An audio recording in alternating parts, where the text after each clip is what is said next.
أعوذ بالله من الشيطان الرجيم. بسم الله الرحمن الرحيم.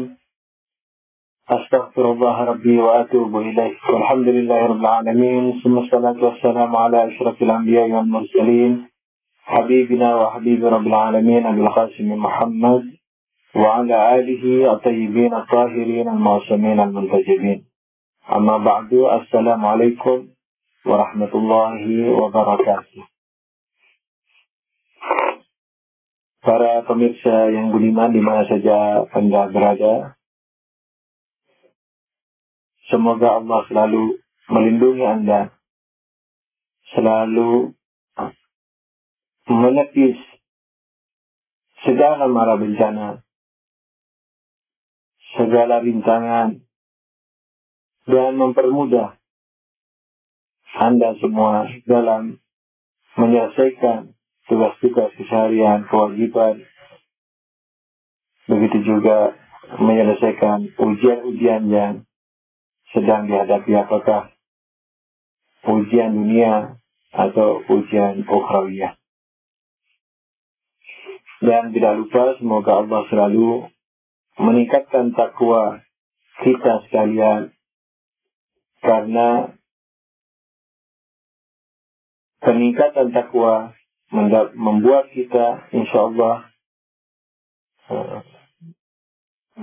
memiliki potensi untuk selalu diinayahi oleh Allah Subhanahu wa taala dengan ilmu, sehingga dengan ilmu itu akan mengantar kita kepada ketakwaan yang lebih tinggi. Ittaqullah fa yu'allimukumullah. Firman Allah Subhanahu wa taala, bertakwalah kamu kepada Allah, maka Allah akan mengajari kamu. Dan kalau kita resapi dengan akal kita, dengan agama, dengan merenungi segala yang ada pada diri kita, maka sudah tentu yang namanya takwa tidak bisa dilakukan oleh seseorang tanpa ilmu.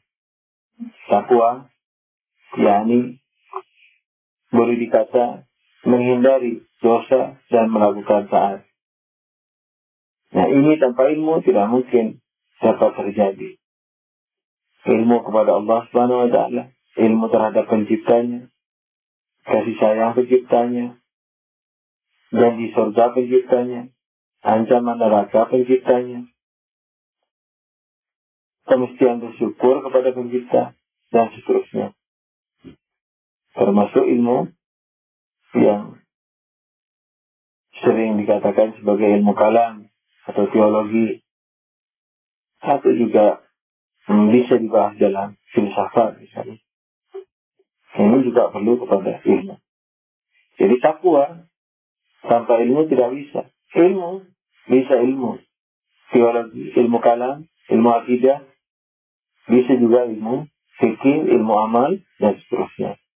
Fikih, aturan, kemudian juga akhlak. Jadi takwa tanpa ilmu tidak mungkin terjadi, tidak mungkin bisa diwujudkan. Nah, sementara Allah berfirman, ittaqullah fa yu'allimukumullah. Takwalah kamu kepada Allah, niscaya Allah akan mengajari kamu. Berarti pengajaran yang dijanjikan oleh Allah Subhanahu wa taala ini, yang diakibatkan oleh takwa kita, itu merupakan apa? Ilmu yang lain dari sebelumnya. Sebelumnya yakni ilmu sebelum takwa. Karena melakukan takwa perlu kepada ilmu. Takwa yakni apa? Tauhid. Takwa yakni apa? Tidak musyrik. Takwa yakni apa? Bersyukur pada Allah. Takwa yakni apa? Menghindari maksiat. Takwa yakni apa? Melakukan taat dan seterusnya. Ini takwa. Nah, semua ini tanpa ilmu tidak mungkin terjadi. Nah, takwa yang didasarkan kepada ilmu, ketika diwujudkan oleh Allah, oleh manusia, maka Allah akan memberi ilmu. Sudah tentu ilmu yang lain. apakah ilmu tersebut merupakan pendalaman dari ilmu sebelumnya atau ilmu-ilmu yang lain yang biasa disebut dengan ilmu ladun atau ilmu laduni.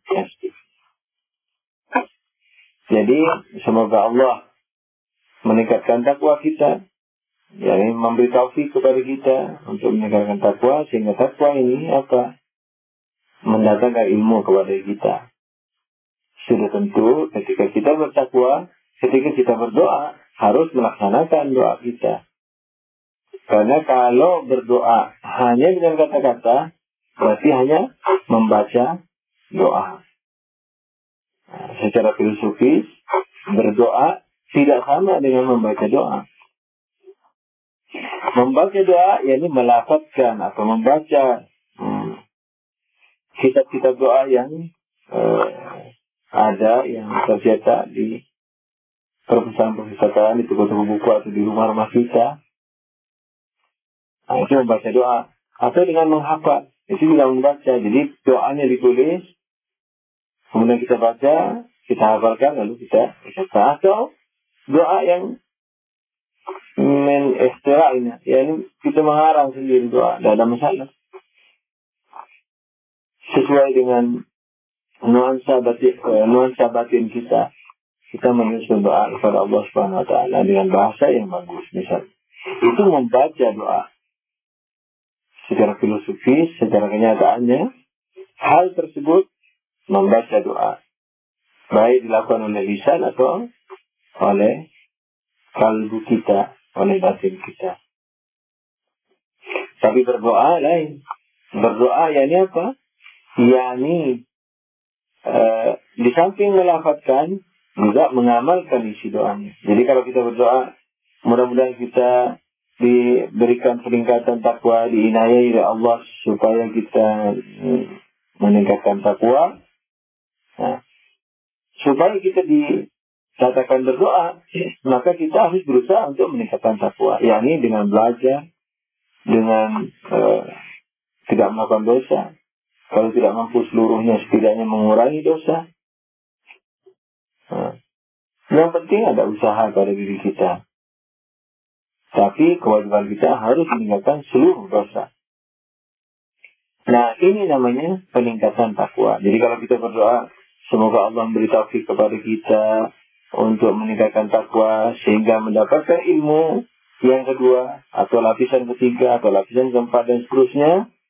Nah, supaya jadi berdoa bukan hanya membaca doa, maka kita kejawantahkan, manifestasikan dalam kehidupan kita, apakah dalam berenung, membaca buku, berenung, dan dalam perbuatannya tidak berbuat maksiat, tidak makan riba, dan seterusnya. Nah, oleh karena itu, di samping kita sudah mengerti makna berdoa, takwa juga begitu, kemudian ilmu yang akan didapatkan setelah takwa. Ilmu kedua, kalau ilmu kedua itu diamalkan, akan mendapatkan ilmu lagi, ilmu ketiga, dan seterusnya. Begitu. Nah, untuk melanjutkan materi kajian kita mengenai akhlak ini, kita sudah sampai kepada pembahasan, sudah menyelesaikan pembahasan emosional, emosi. Dan kita sudah rangkum, kita sudah merenunginya, merangkumnya pada kajian yang telah lalu. Kali ini kita akan membahas quwwah aqilah. yakni apa? Daya rasional, daya akal. Dan di sini sebenarnya puncak-puncaknya manusia. Jadi puncak manusia itu di akalnya itu. Maka itu saya pribadi masih sangat heran kepada orang yang anti akal dengan mengatasnamakan misalnya agama, Quran. Kita tidak boleh pakai akal, kita harus pakai Quran, kita harus pakai riwayat. Nah, ini jelas pertama mengadu domba antara akal dan Quran.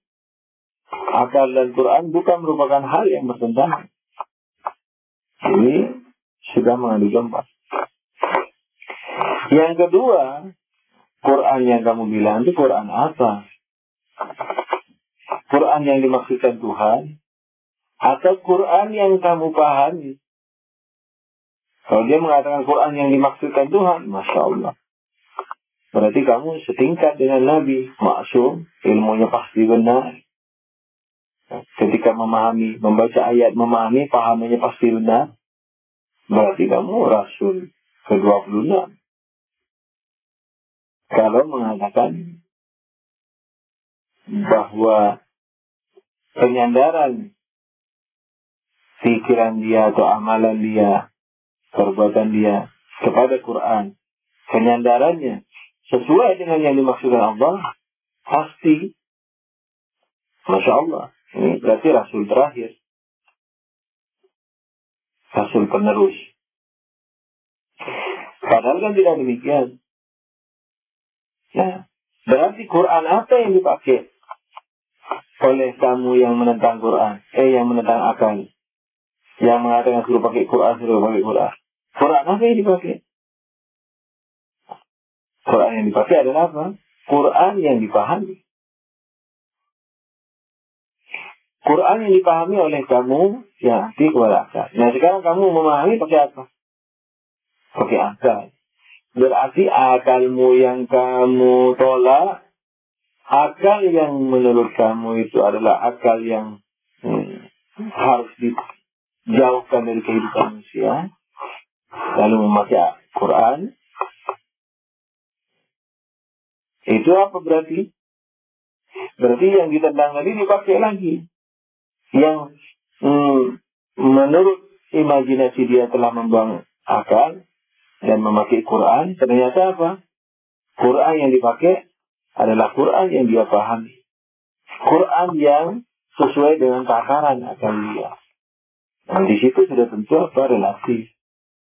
Jangan kamu misalnya tidak punya spesialisasi agama. Orang yang belajar puluhan tahun di pesantren, puluhan tahun di misalnya pendidikan Islam, itu baik pesantren atau universitas, ketika mau memaknai Quran tidak berani mengatakan ini makna yang pasti. Ini tafsir saja, tafsir terhadap Quran. Nah, jadi akal ini merupakan rahmat yang paling besar. Menurut etika saya, menurut keyakinan pribadi saya, nikmat terbesar nomor 2 setelah agama. Akal ini. Kalau dibandingnya besarnya itu. Atau mungkin sama. Karena nanti kalau dibilang sama, dibilang merendahkan agama. Kenapa saya berani memungkinkan sama? Karena agama tanpa akal tidak bisa dipahami. Biar orang bersumpah ini ayatnya. Memang betul ini ayatnya. Tapi pemahaman kamu dari ayat ini, lalu kamu menyimpulkan sesuatu, nah ini ilmumu, akalmu, pahamanmu. Dan ini relatif. Tidak ada jaminan, kecuali kalau kamu mengatakan jaminan, nah itu berarti kamu rasul. Yang maksum ilmu dan maksum amal. Tapi selama orang tidak maksum ilmu dan tidak maksum amal, maka pahamannya dia tentang Quran, itu pahaman yang sangat relatif. Belum tentu benar. Jangankan yang jelimet-jelimet, Bismillahirrahmanirrahim saja, yang terjemahan itu, harfiahnya dengan nama Allah yang Maha Pengasih lagi Penyayang, ketika dia mau terapkan ke dalam kehidupan, misalnya seperti emosi tadi, ini termasuk rahmat atau tidak? Umpama, bisa saja mengatakan tidak. Ujian, bisa dikatakan ujian padahal rahmat. Jadi orang bisa aja misalnya mengatakan emosi itu kan ujian Tuhan. Tidak. Emosi itu rahmat. Tanpa itu kamu tidak bisa bertahan. Kamu tidak bisa mempertahankan dirimu, keluargamu, agamamu, negaramu, dan tidak bisa mengalahkan setan. Karena perlu bukan hanya defensif, ofensif juga. Tidak bisa mengalahkan setan, tidak bisa orang yang mengalahkan orang yang menghancurkan agama dan seterusnya. Nah, jadi akal itu sebenarnya puncak daripada kesempurnaan alam materi. Kalau alam non materi itu adalah malaikat, itu puncaknya. Dan mereka itu hakikatnya adalah akal seluruhnya, tanpa campuran emosional, tanpa campuran syahwat, tanpa waham, tanpa emosi dan seterusnya. Tapi kalau manusia bercampur, inilah ujian manusia. Maka itu kalau manusia akalnya ini dibenarkan, menang terhadap kekuatan yang lain, maka dia lebih unggul dari malaikat. InsyaAllah nanti akan kita bahas di misalnya pelajaran yang lain, kalau Allah mengizinkan, bahwa kesempurnaan manusia melebihi malaikat, itu dalam istilah ayat disebut khalifatullah. Jadi khalifatullah ini makom yang paling tinggi yang seluruh malaikat meliur kepada makom ini, yakni menginginkan dengan dahsyat. Oleh karena itu mereka menawarkan dirinya, padahal mereka sudah makomnya sudah ditentukan Tuhan dan tinggi, penjaga arsy, pemikul arsy, penjaga surga, penjaga ilmu Tuhan, Quran dan seterusnya. Tapi masih meliur, menginginkan sangat kepada makom khalifah ini. Karena itu ketika Allah mengatakan ini ja'ilun fil ardi khalifah, aku akan membuat khalifah di muka bumi, mereka mengatakan, mengapa engkau ya Tuhan ingin membuat manusia yang membuat kerusakan dan berbunuh-bunuh, sementara kami selalu memujimu, jadi selalu memujimu, mensucikanmu dan seterusnya. Nah, ini berarti malaikat menawarkan. InsyaAllah di tempat yang masih cocok kita akan jelaskan ayat ini, bahwa ayat ini menunjukkan bahwa malaikat sangat kepingin kepada makam khalifah. Karena ketika seseorang menjadi khalifah, dia bukan hanya mengatur materi, termasuk mengatur malaikat itu sendiri. InsyaAllah di pembahasan yang lebih munasib, yang lebih sesuai. Kembali kepada masalah kita, bahwa akal ini merupakan puncak tertinggi, rahmat tertinggi di muka bumi, di alam semesta materi ini. Nah,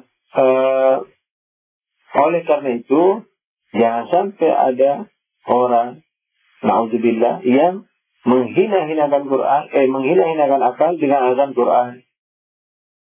Nah, karena sudah dijelaskan tadi bahwa bagaimanapun orang memahami Quran sesuai dengan akalnya dia. Dan sudah tentu Quran ini tidak turun kepada binatang. Sekalipun dia mendengar, sekalipun dia melihat, tapi tidak dituruni Quran. Kenapa? Karena tidak memiliki daya akal. Nah, manusia yang dituruni Al-Quran karena memiliki daya tangkap, daya paham. Itu yang disebut akal. Maka itu Quran yang dimaksudkan Tuhan dengan yang kita pahami belum tentu sama. Biar orang sudah meninggalkan dalil-dalil mantik atau logika, dalil-dalil filsafat, ditinggalkan. Pokoknya anti akal, pokoknya mau pakai Quran. Bagaimanapun Quran yang dia pakai itu akan dipengaruhi oleh pahaman dia. Dan pahaman dia dipengaruhi oleh informasi dia. Sejauh mana dia mengerti, maka sejauh mana dia memiliki ilmu-ilmu lain, sejauh itu pula dia akan mengerti Al-Quran yang dihadapi. Jadi tidak bisa kita menolak akal dengan alasan Quran. Jadi jangan memversuskan Quran dengan akal. Justru kawinkanlah Quran itu dengan akal. Jadi menguatkan akal itu semata-mata untuk apa? Lebih memahami Al-Quran. Misalnya seorang sejarawan ketika membaca ayat-ayat sejarah, dia memiliki pemahaman yang lebih dalam dari orang yang tidak memahami tentang sejarah. Misalnya dia hanya memahami bahwa misalnya Nabi Musa alaihissalam kadang-kadang perang dengan Fir'aun selesai. Tapi orang yang mengkaji sejarah ketika membaca ayat ini, terlintas semua yang ada hendaknya sesuai dengan ilmu yang diketahui. Begitu juga misalnya seorang dokter. Seorang dokter yang berkecimpung dalam penelitian ilmiah, laboratorium terhadap berbagai hal, penyakit, kesehatan, dan seterusnya. Ketika membaca ayat-ayat, misalnya an-nazafatu, misalnya ada hadis atau riwayat atau ayat an-nazafatu minal iman misalnya, atau ayat-ayat yang berkenaan dengan kebersihan kesehatan, maka orang yang memiliki spesialisasi di bidang tersebut sudah tentu lebih luas pemahaman dirinya terhadap ayat atau riwayat tersebut. Jadi orang awam memahami hadis an-nazafatu minal iman dengan misalnya seorang dokter atau seorang misalnya orang yang belajar katakanlah hal-hal yang bersifat mikro dari semua yang berhubungan dengan bakteri misalnya. Nah itu lain sudah tentu memahami an-nazafatu minal iman.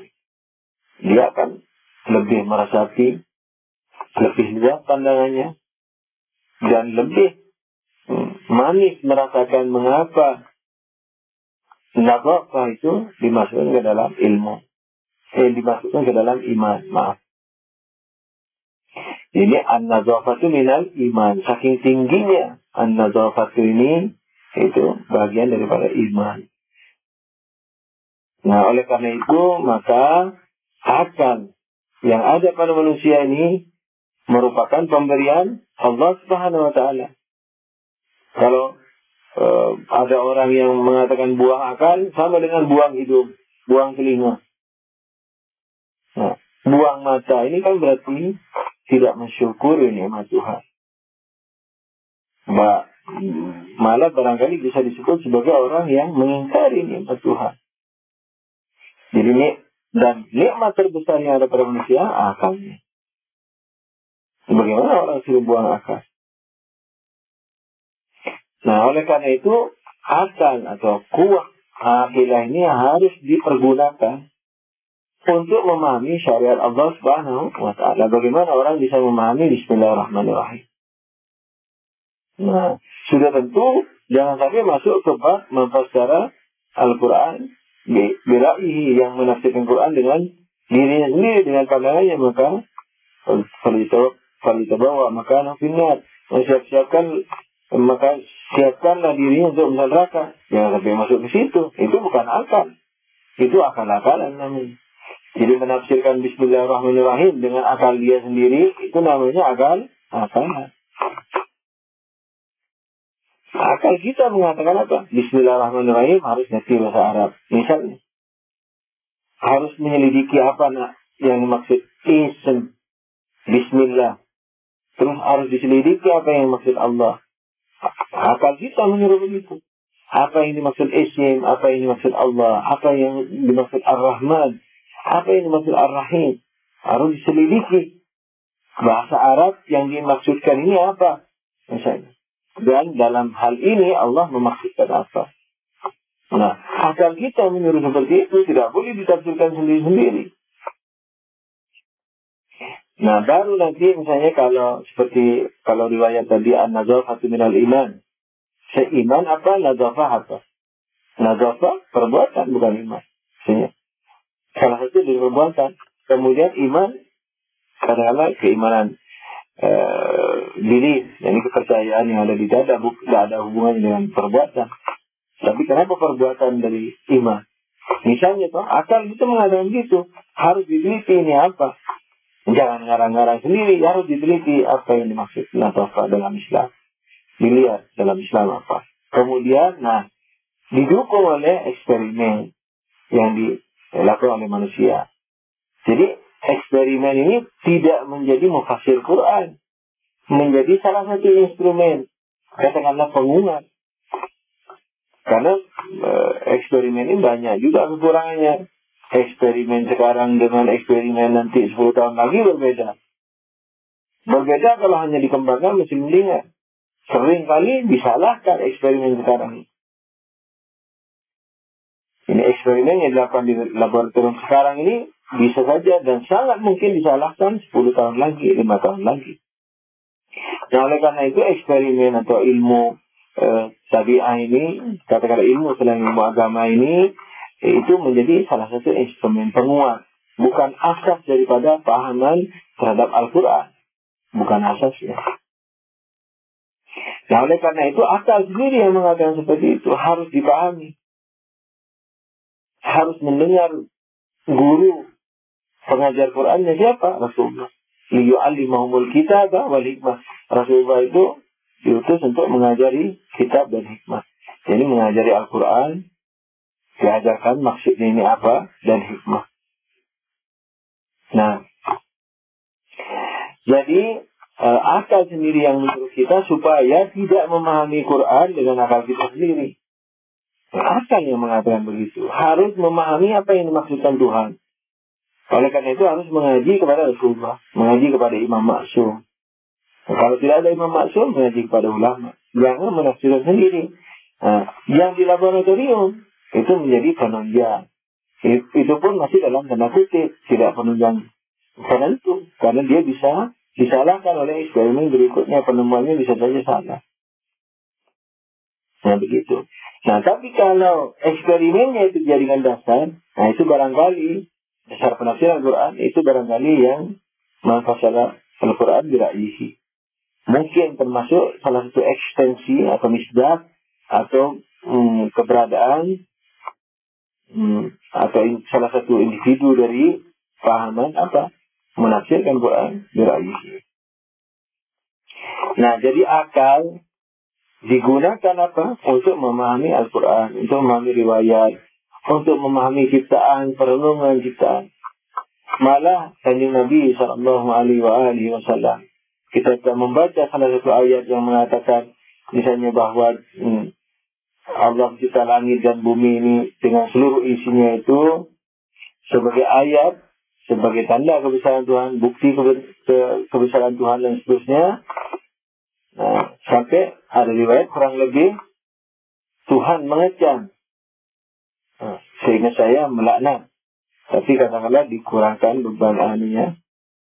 Tuhan melaknati atau wailun atau neraka kurang lebih. Celaka setidaknya.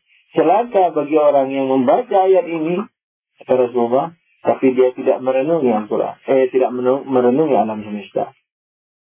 Yang merenungi alam semesta itu apa? Bukan melihat alam semesta, tapi merenungi bagaimana tatanan surya, bagaimana mata dicipta, bagaimana udara dicipta, untuk apa udara dicipta. Nah, ini kan masuk ilmu-ilmu misalnya mikrobiologi, apa saja. Ilmu kimia, semua masuk itu. Tapi sebagai penunjangnya. Jadi cara menafsir Al-Quran, yaitu melihat penjelasan Nabi, melihat kaidahnya, dan seterusnya. Kemudian ilmu modern ini sebagai penunjangnya, bukan asasnya. Nah, itu. Nah, oleh karena itu, yang dapat kita simpulkan hari ini adalah apa? Tentang akal ini adalah akal rahmat paling besar yang ada pada manusia. Yang pada alam semesta ini paling besar. Lebih besar akal daripada matahari. Lebih besar akal daripada seluruh selain akal yang ada di alam materi ini. Nah, dan karena akal inilah, maka agama layak turun. Bimbingan Tuhan layak turun dan seterusnya. Insya Allah nanti kita akan rinci kenapa akal ini posisinya seperti itu. Kekuatannya apa yang ada pada akal. Nah, akal merupakan rahmat Tuhan yang paling besar, harus disyukuri, harus digunakan. Jangan sampai dibuang, jangan sampai dicegah, jangan diadu dengan Al-Quran. Karena Al-Quran turun untuk akal ini, supaya dipahami oleh akal. Semoga Allah selalu memberikan hidayah kepada para pemirsa sekalian dan juga kepada kami, dan selalu mengampuni dosa-dosa kami, dan dosa-dosa kita, dosa-dosa kedua orang tua kita, dan mukminin-mukminat Allah yang Muhammad Allah, dan semoga Allah selalu menolong kaum muslimin yang tertindas di muka bumi ini, dan selalu mengembalikan kejahatan orang-orang kafir kepada diri mereka sendiri. Amin ya rabbal alamin. Allahumma shalli ala Muhammadin wa alihi tahirin. Wabillahi taufiq wal hidayah. Wassalamualaikum warahmatullahi wabarakatuh.